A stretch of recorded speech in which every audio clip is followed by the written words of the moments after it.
Thanks for joining us today to discuss life and godliness with Rick and Angela Carter. If you'd like to be part of the conversation, email us at cartersforhope@gmail.com. That's Carters, the number 4, hope@gmail.com. Any questions you have, we'll discuss in future episodes. Right now, sit back and let's join in on the conversation.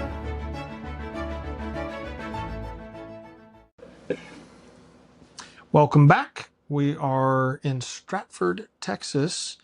This is where Angela grew up, and I rescued her from here. Amen. She was so desperate she would even marry me to get out of this place.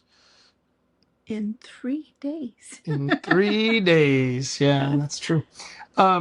We had a great Hope Conference last week. Yes. It was phenomenal. We had the largest attendance we've ever had. Mm-hmm. Good spirit. Great spirit. Great sessions and preaching and the music and just the whole thing. And if you've never been to Hope Conference, boy, you should put it on your schedule. It always starts the first Sunday after the 4th of July. So next year, the 4th of July is on a Sunday, so it'll start the following Sunday for our Beth Haven Baptist Church, and we have folks that come in for that Sunday. But then the conference evening starts at Monday night and on the 12th, and then goes through the 16th, and it is a fantastic time. It is. It's very good. And I think maybe people don't realize, but the Hope Conference is more than just about the Hope Addiction program. Correct. Although we do have 2 tracks. Right. There's a Hope Addiction training track for those that want to run addiction ministry in their church. And then there's a student track for churches that have Hope programs and want to bring students for that. There's a training track for them. And then we do a counseling course in the auditorium, a full week counseling course, one of the master's program or doctorate program classes. Next year will be Life Issues Discipleship 3. And so we did Life Issues Discipleship 2 this year. And then also there is a youth conference. We call it Conquer Conference that goes on at the same time. So if you have teens college age kids, yeah, you can bring them. They have specific preachers for them as well as activities during the day, just like any youth conference.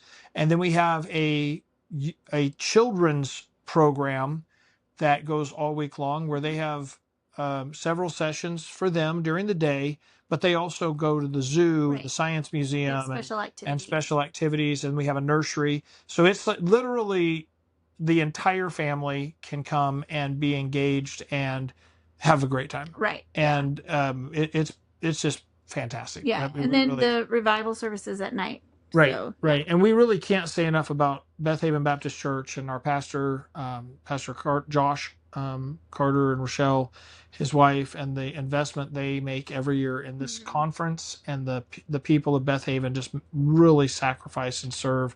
And this year they, for the Conquer Conference, the pastor's kids, Beth Haven covered the pastor's kids' fee for that. So coconut water for those questioning. So that was neat that they were able to do that. Yeah, very good. Very, very much so. And so they're just very sacrificial and wonderful church. And I don't know if you can tell, there's a train track nearby. We hear trains all night long. Nah, I don't really hear them. Do you hear them? I do. Oh. I was up all night. I sleep at night, so it doesn't. Yeah. Anyway. But then we left Hope Conference and we came out to Stratford, Texas, and we've done a family conference all this week. Ended tonight. We're recording late because every day we've been going between taking Angela's mom to doctors, myself to a dentist, and then spending time with Pastor and Sister Looney here, and just getting busy week. Yeah. But we're thankful for being able to be here, and this is the church here is an answer to our prayer. We really prayed hard for God to send a man here, and we put feet to our prayers and did what we could, and then God sent Brother Looney, and he's just been a godsend. And so we're so thankful for them and the church here. And actually, we're recording not very far from where the church is. That's right. Right. Literally 4 minutes or so. Yeah, it's not very far. So anyway, but all right, to our topic at hand tonight. We're going to get through more of the Q&A questions, and we have kind of a smattering, some general questions, some church questions. I think we might be able to get all the rest of these in this one episode. So we'll get through all of them we can. See where time. Some of them we don't know anything about, so it'll be a short answer, really. So okay. Well, it was nice knowing you. Thanks for tuning in. Thanks for buzzing in. It's good to have you. So, all right, go ahead. There's the extent of my knowledge. Signing off. You're the moderator. Come on. Okay. So ask your question. So Q&A general questions. We'll start with the general questions. So this one was, this is a hard one. All right. Let's just get it done and get it out of the way. Okay. This question was about adoption. And specifically about a mixed race child and a baby where mom took drugs while pregnant, dealing with the aftermath take drugs of broken homes and how to help others deal with it. That's a very broad. And it is a very loaded question. Is it a question? It is a question. I mean, they want to know how to help those that they've adopted that where the mom took drugs and they, because there's always. So they have a family that they're trying to help who has adopted a child that the mother was on drugs when they adopted the child. Is that what I'm understanding it? No, the mom took drugs while pregnant with the child. Yeah. And now they're dealing with the after effects. No, it says adopted. Dealing with the aftermath of broken homes and how to help others deal with it. Yes. Okay, but this is two different questions. They're talking about. Read the question. Someone adopted a mixed race child where the mom took drugs while pregnant. Took drugs while pregnant with the baby. Right. And then secondly, the aftermath if broken homes and how to help broken homes and how others deal with it. Yeah. That's a lot of. That's a lot. I told you it was big. Okay, that's two different questions. Okay, so let's break that down into the baby. It's not unlikely that the child will have some issues as a result of that. The baby might have been born, if the mother was taking drugs, the baby might have been born addicted. It does affect the brain development. It affects learning, but it doesn't mean they'll necessarily be dumb. They might be very brilliant, but have attention issues and things like that, like ADHD kind of responses potentially is what I've noticed more. Through the years, yeah. It is possible that a child, if a mother is a drug addict or alcoholic, can have fetal alcohol syndrome, and that has a visible tell in the forehead and so forth, as well as lots of emotional issues and sometimes even sociopathic issues and so forth. But that's not always. That's just that's occasionally fetal alcohol syndrome can cause that, but not every baby that was exposed to that stuff would have that. It takes a lot of patience and a lot of love. I don't know how else to say that. I mean, you've got to be willing to put the effort in and love in spite of the frustration and the effort that it takes. And there's lots of there's lots of studies and research done out there about the effects and how to help them overcome some of those effects, how to work around those things, helping them understand the emotional issues that they struggle with. So, I mean, those are all medical. Those are medical things. And there's lots of information out there. From a counseling perspective, I mean, I think the most important thing is that you help them with understanding patience and kindness and compassion and love.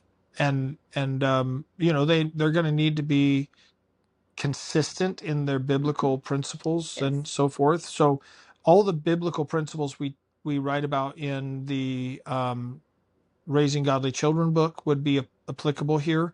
And some of them may be more difficult because of the complications, but that doesn't mean they're not applicable. That Right. it just means they take extra effort to implement Yeah. them. Challenges. And Yeah. and maybe you can't implement them the same way you would with another child who wasn't born addicted to Yeah, drugs. I mean, You just have to adapt. You have to disciplinary practices may be different, but training practices are consistent. right. And you just have to be, you just have to be consistent and diligent about it. Yep. So, Okay. Does that answer that question? That question, yes. And the other question? And dealing with the aftermath of broken homes and how to help others deal with it. So the aftermath of broken homes is what everyone deals with, and I say everyone. I mean, we deal with it in counseling a lot. So it depends on what you mean by broken home, because Divorced home. a lot of people would just say, "Well, my parents were divorced; it's a broken home." But then others say, "Well, yeah, you had it easy. Your parents just divorced. Mine, literally killed one of them in the drugs and the all the things that might come in." So I mean, broken home is a very broad term. So I would say that we deal with trauma from a biblical perspective of dealing with abuse, betrayal, conflict, and death, the emotional pain that comes from that. In the book Emotional Pain, we go through steps on dealing with that, on the understanding rejection issues and how they impact the family, and then recognizing that the tendency is for people who have been rejected to then in turn reject others, sometimes in the same way, sometimes in the opposite way. Right. Sometimes a person that comes from a broken home where there was neglect, can become a overparenting person on the other side of it and smother their child, and the child still feels rejected only because they feel rejected as a person that is not allowed to grow and do anything. They're overprotected.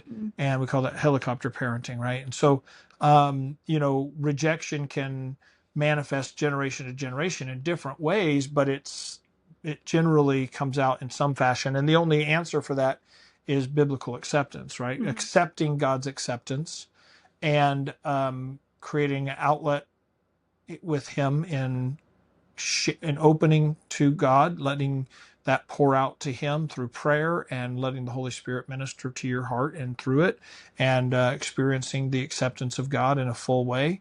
And then practicing forgiveness to flawed parents, which we all have. To one degree or another. All of us are flawed because of sin. So you have to practice forgiveness so that you don't hold on to the past, and you're able to let it go and move forward in that fashion. I think also maybe the other aspect that I think is important to help them with is for them to recognize that they have a choice.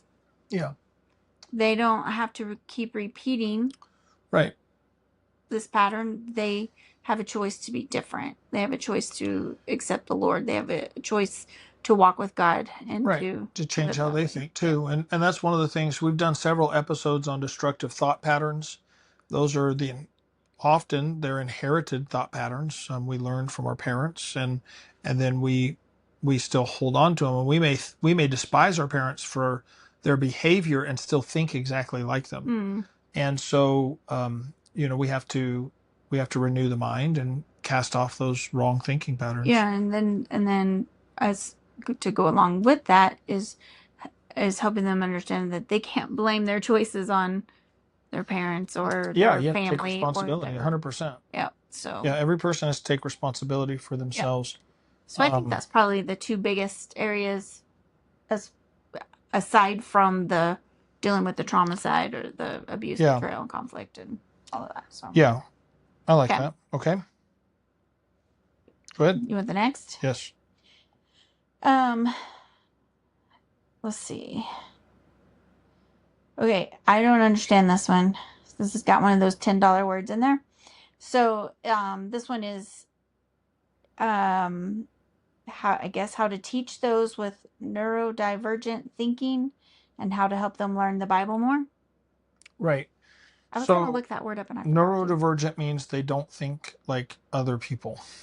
Essentially, it's like abnormal thought patterns. Does anybody think like? Well, that's the thing I would wonder too.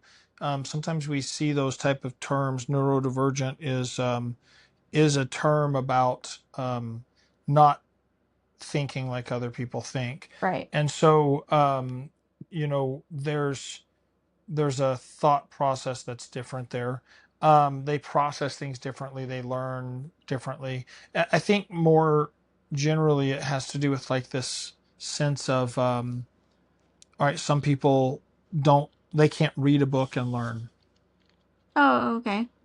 You know what I mean? Like Right. they have to do, so our son Jeshua was that way for a long time, right? I mean, he struggled he was dyslexic, and he struggled to To learn read, from and books. therefore learning from books was difficult. So hands-on learning.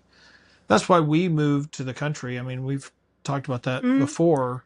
We moved to the country and started doing, farming, chickens, building fences and barns and all that stuff because he struggled with books, to give him a sense of accomplishment and engagement, as well as to give him To recognize he had worth. recognition that he had worth. Yeah. And once he did that, you know what? Learning from books and He still struggles with it, but he can do it. learned how to get around his Right. different thinking. So I think that maybe the key takeaway is helping them, maybe as a parent, or whoever it is. I don't know who it is, but as a parent, seeing how they learned. That's one of the things as parents we learn, what they respond to, how they learned the best, and adapting some of those things to that, and helping them see that just because they're different, or just because they don't learn the same way, Susie down the street does, whatever, that it doesn't mean that they don't have any value, or they don't have any worth. Yeah. Or that. And I think that the part of the problem in our day is that we have a tendency to try and put everyone in a box and say everyone has to do the same thing and learn the same way. And I think that boys are different than girls in how they learn. And I think that, like, I've heard people say, if you don't take notes in church, then you're not this and that. Well, I'm a neurodivergent learner in that sense. If I take notes, I won't remember what's being talked about. That's true. If I sit and listen, I could probably repeat back almost all of what's said. I'm an auditory learner. I can learn through reading, but if I'm trying to hear and write at the same time, I don't get anything. I struggle doing that some, but not super bad. So like, if I struggle getting so that's why you're taking notes during my messages. No, I take was messing notes with to you. stay focused, but then I was messing. sometimes you'll say a statement and I'm like, oh, I really want to get that, but then I'm trying to listen to what you're saying, and then I forget the statement I'm trying to write down. Right, and that's what happens with me. I do that lost all the time. Right, so I rarely write stuff down when I'm listening to a message or a lecture, because I know I'm gonna remember more and put more together if I just focus, and I might make notes after the fact. But I struggle remembering after the fact, so I just have to like tune out whatever you're saying and really focus on remembering that phrase that I really wanted to write down. Right. So yeah. So I think that the idea of neurodivergent, maybe there is a normal, but I'm the only normal person I know. So we're trying to get that. Yeah. So I mean, I think you just have to be aware that everyone does learn differently, and you have to look for the methods in which someone learns. If it's auditory, then let them. We had a kid one time, I knew that. I mean, it looked like he wasn't paying any attention at all, but if you ask him questions afterward, he knew he could answer every question. I know people who would go to take a written test and can't for the life of them think of anything, but if you ask them a question, they can give you a very detailed answer. So sometimes you may just have to make some modifications in that type of a thing to, okay, how does my child learn? And then help them learn that way. I mean, help them. Kinetic learning, doing things, is part of the learning process for many people. Yeah. So so try one thing, and if that doesn't work, then try another thing. Yeah. Just because modern schools use exclusively the Socratic method doesn't mean that that's the way everyone should learn. They've tried to force everyone into normalization, and we're all abnormal. Right. And then I think most importantly, ask the Lord to help you understand how to help them. Ask God? I know, right? What? That's novel idea. But He created them. in the womb, so he knows how best Yeah. they're going to learn. So, Amen. you know, ask the Lord to show you, give you wisdom and understanding on how to help them in those areas. So Okay. that would be my advice. Okay. Q&A. Okay, so that was all the general questions. By the way, we have no idea who these questions came from. These came in across, and we just kept noting them down. So. Yeah, I just kept writing them down, and I forgot who wrote them. I never write down the names of who asks. So Good job. so it's completely random. Anyway, these are from the last of the questions from the church related questions now. Yes. Okay, so this one. Policy and procedures for church votes. Robert's Rules of Order. Okay. That's where they come from. Okay. So, essentially depends on the vote a little bit. Your bylaws. That was a Jeopardy question. Jeopardy answer. What is Robert's Rules of Order? So I'm not like a hardline Robert's Rules of Order kind of guy. I think you ought to have a policy. You ought to have a consistent practice is the thing, I think, in church. So, but there's different types of votes in a church. And so some votes require just a majority aye, or amen. And some votes require a secret ballot, type vote, where people can vote without having a public display. Most of the time, those votes would be votes of like calling the pastor, and or if there's a major budgetary, commitment that's being made, it wouldn't necessarily be. It would be appropriate to have a closed, a secret ballot vote where basically people write their vote on a piece of paper, mark it, and turn it in, and then depending on your church's bylaws, sometimes they have to be announced a week or 2 weeks ahead. Right. Some certain types of votes don't require any announcement. So yeah, for us, we could call a business meeting to in our bylaws at any time, if it was regarding, let's say, taking on a missionary or basically giving a love offering, or if we were going to maybe have a little bit of an extra expense. But prudence would say if this is a major expense, it shouldn't be something that's spur of the moment. Right. Our bylaws kind of guided how that process would work. The pastor can spend X amount. The deacons can approve with the pastor, can approve up to this amount.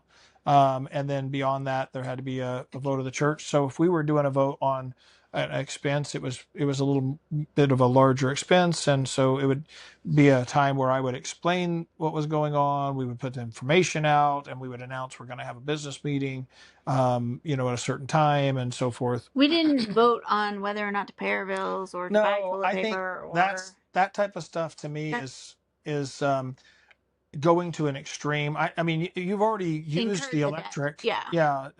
It's silly to vote on buying toilet paper, in my opinion. Those are budgetary items, and we voted on our budget already. Right. We voted to approve an annual budget. We don't have to vote to pay each bill. And so, then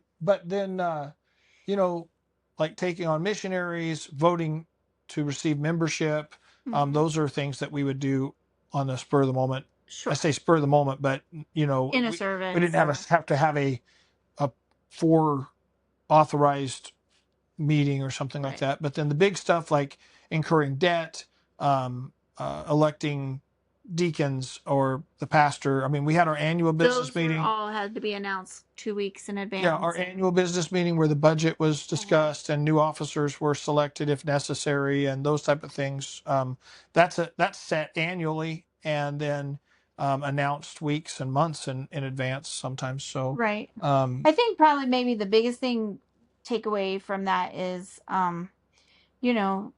when you're going to do church votes and policies and stuff, being clear, concise. Yeah, I think up front, give people time to think about having everything out and letting people and discussing it. And by the way, and letting them ask questions. Sometimes, and I always tried to do that where we opened it up to questions. If there were questions and it looked like there was uncertainty in the crowd, like a confusion, I didn't bring it to a vote. I said, well, let's just pray about this more. Let's discuss it more. Let's keep thinking. There's no reason to cause contention. Right. And if the church isn't unified in direction, and I know there's some people that they're going to vote no just because they don't think anything should be unanimous. I knew someone like that, and that's absurd. God's work ought to be in one accord. But anyway,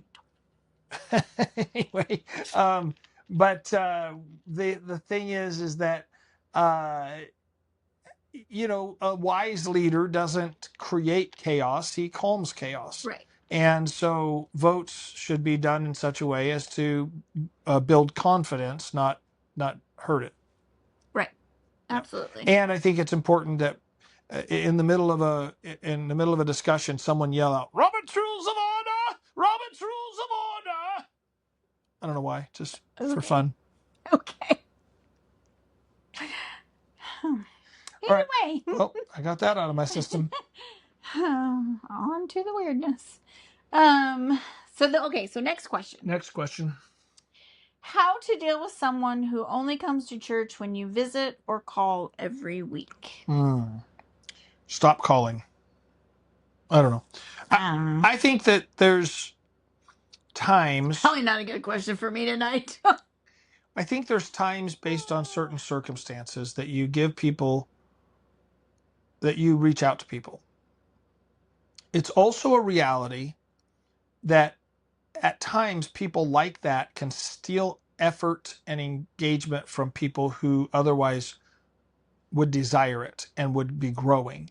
So I think you have to balance this process where you say, okay, if I've got a small group of people and I have the time to reach out to this person, and I know that they're not going to come unless someone reaches out to them, but if I reach out to them, they're going to come, and I don't have people pressing on me that need my attention, then I'm going to do that. Your microphone's upside down.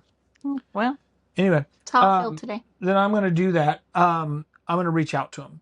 At the same time, if I have to choose between reaching out to someone who won't come unless I reach out to them and discipling someone who wants to grow, I'm going to disciple someone who wants to grow. Right. And so I think it's learning to balance between those things. So I don't think it's wrong to reach out to them. I think that it's okay to continue to reach out to them and engage with them. But I think also that you have to weigh that with, if it's taking away attention from people who want to grow, then you got to let that go. Mm-hmm.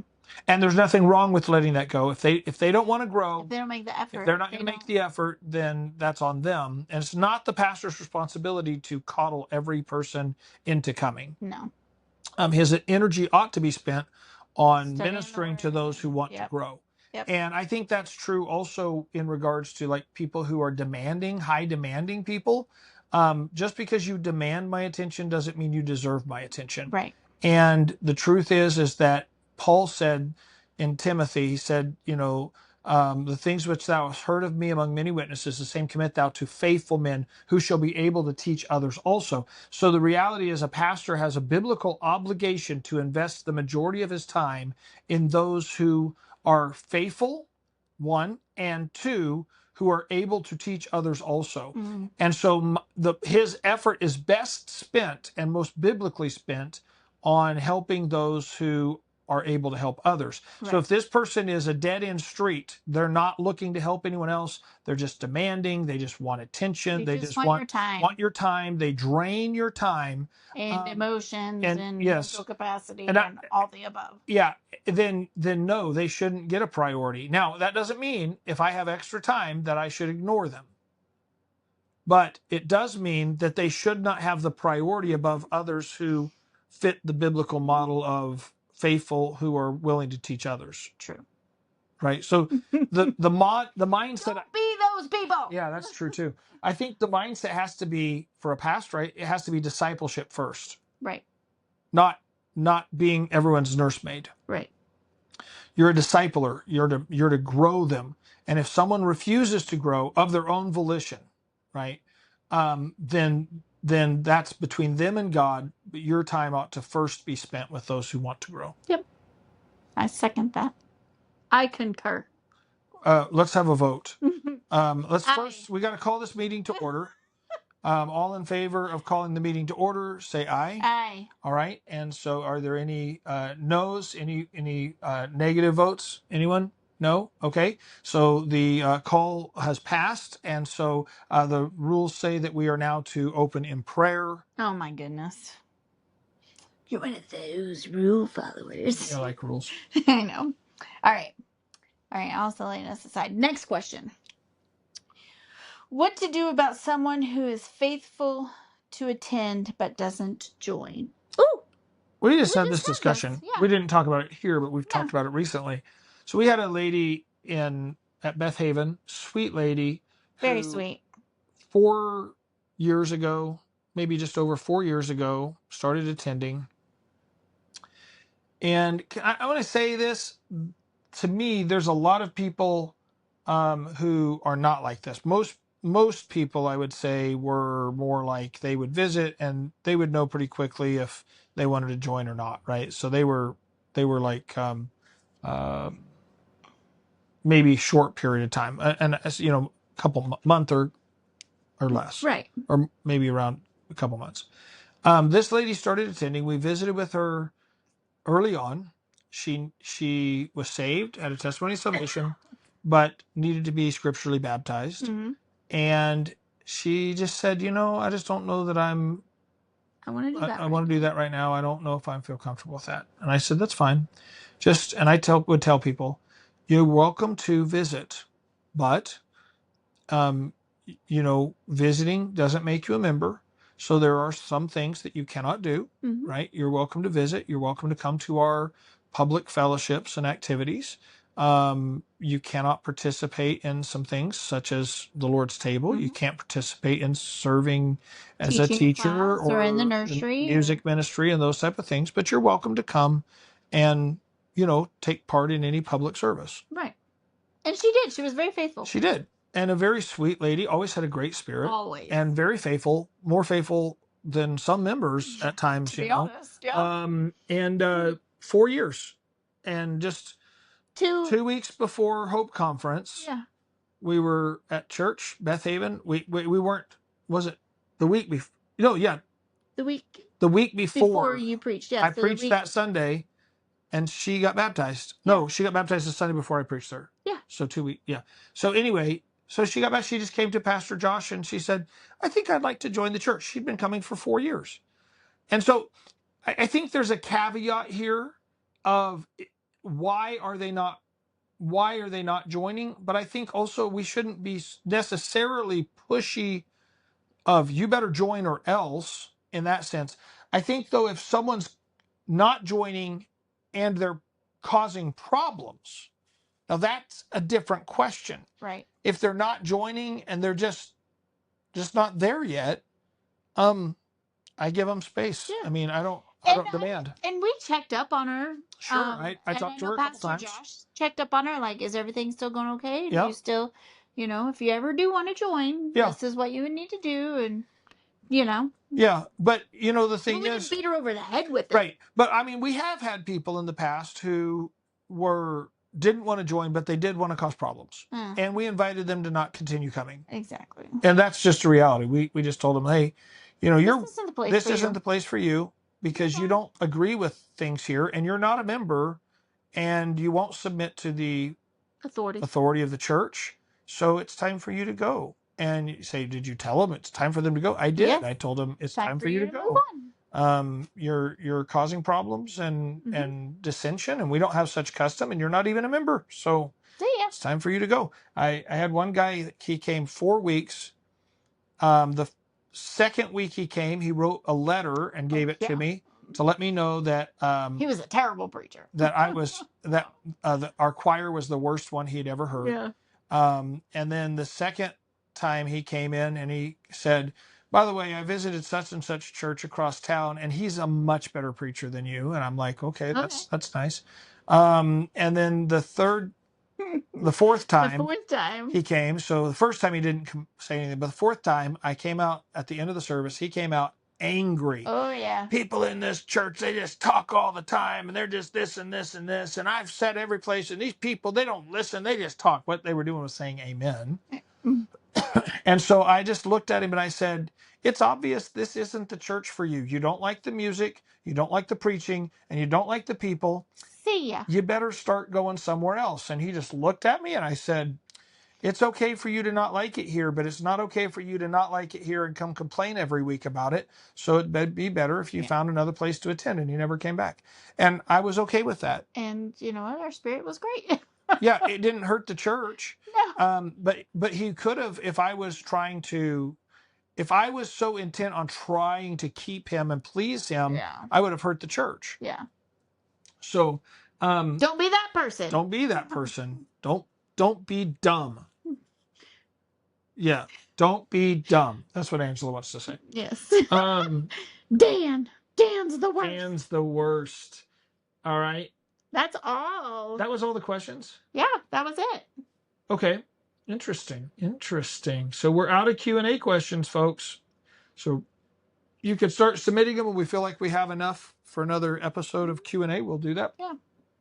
So. And then in the meantime, couple things coming up. One, we'll be heading out of Stratford tomorrow afternoon, I think, and headed up toward. I think that's what we decided. So our next trip is like 8 hours long. We don't usually like to drive. It's 8 hours of driving, and we like to limit that to, as if we can, limit it to 7 or less. or less, because 8 hours on the GPS turns into 10 hours by the time.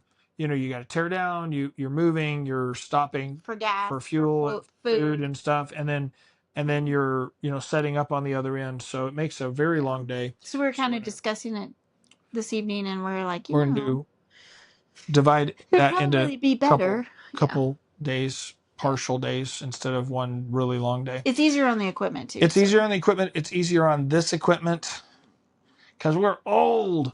And so, I got to change my oil this week. Oh, yeah. I couldn't change. Good job, honey. Pat me on the back. You're the best. Oh, my goodness. I feel so appreciated right now. You're the best oil changer ever. You're the best. I know. You are the best. No, I couldn't change the oil in the old truck. No, because it was very complicated.